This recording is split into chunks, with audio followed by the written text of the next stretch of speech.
I am told that the second day of March is an important date in the history of the state of Texas. In the country. But I will leave you to ask Texans why that's the case. But today, on this second day of March, on behalf of the President of the United States, it's my great privilege to administer the oath of office to a great Texan. The 14th Secretary of Energy will be Governor Rick Perry.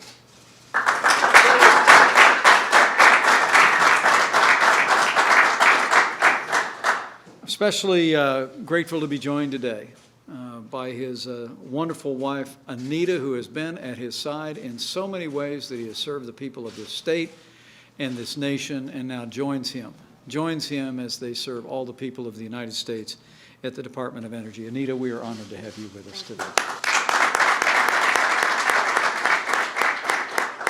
Also grateful to be joined by so many other friends and colleagues, but most notably, the Senator from Texas, Senator Ted Cruz. Thank you for joining us today for this important occasion. Governor Perry, few Americans have as long and distinguished a record of leadership in public service as you. It stretches back more than 4 decades, despite your youthful appearance.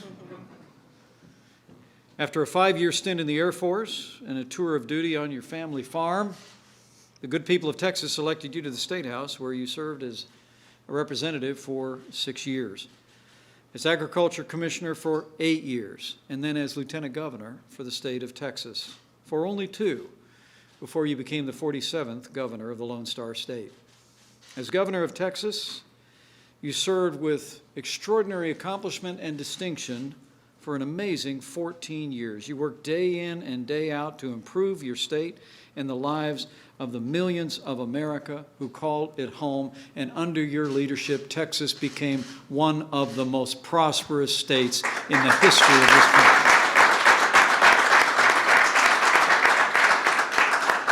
Under your leadership, Texas became synonymous with a booming economy, but you also oversaw an energy revolution that benefited not only Texas, but the United States of America as a whole. Let me say from one former governor to another, how grateful I am that you're willing to respond to the call of President Trump and bring your extraordinary character and abilities to the task of leading the Department of Energy for the United States. President Trump called you to this role to serve as the 14th Secretary of Energy because of who you are, because of what you've done, and because of what both of us and the people who know you well know you will do to lead the Department of Energy to even greater heights. Safeguarding America's nuclear arsenal, promoting energy production and independence for a 21st century economy, the President and I have absolute confidence in your leadership and in your ability to get the job done. Rick, thank you for stepping up again to serve your country at such a time as this. On behalf of President Trump, it's my great privilege to administer to you the oath of office. If you'll step to the right, place your left hand on your Bible, raise your right hand and repeat after me.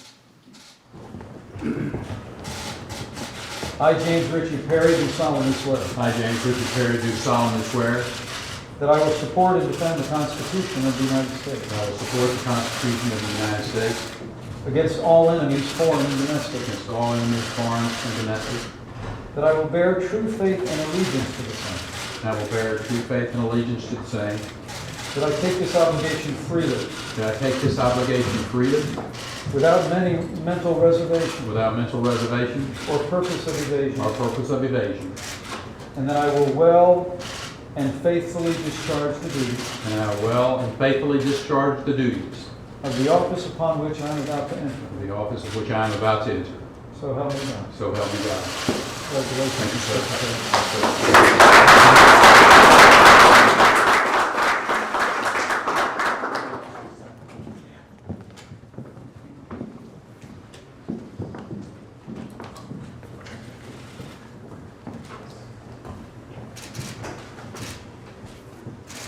Thank you,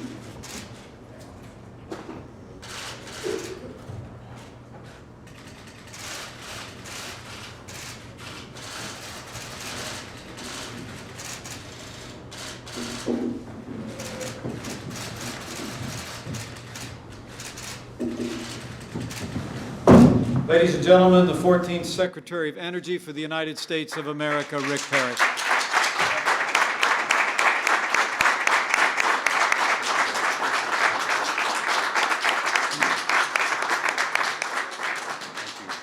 Mr. Vice President, thank you very much. One of my great privileges in life was to be a governor, to serve the state of Texas, and during that period of time I had the opportunity to get to know you.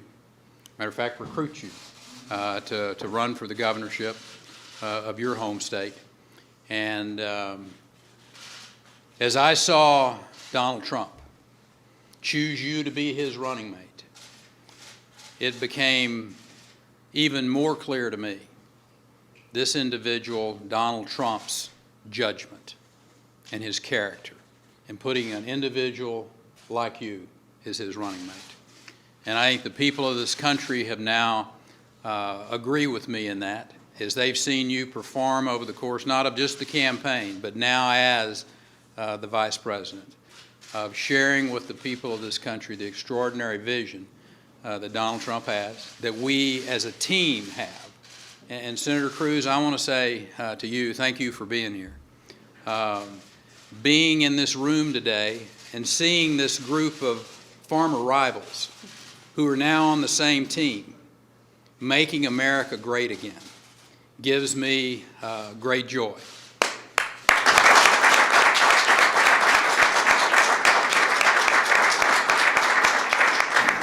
As I look at this audience, every one of you have played a role in my standing up here today.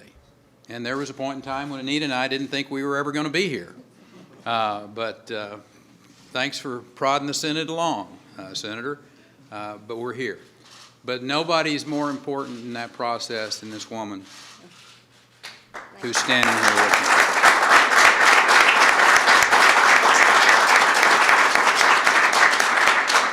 me. Not a greater friend, not a greater sounding board, not a greater love of my life than my wife. And this is about our country. And we collectively understand that the opportunity that we have been given, this maybe once in a lifetime opportunity, Mr. Vice President, to truly put America on a course that will deliver for future generations extraordinary opportunities. I will suggest to you, just as then President-elect Donald Trump looked across his desk and said, Perry, here's what I want you to do. I want you to do for American energy what you did for Texas. And I said, I got it, Mr. President, I can do that. And that's exactly what we intend to do, that American energy can lead a revolution economically in this country like we've never seen before. I'm proud to be on this team working with men and women that I have extraordinary confidence in, and that I hope that Americans understand that our greatest days truly are in front of us. God bless you, and thank you for coming. We will make America great again.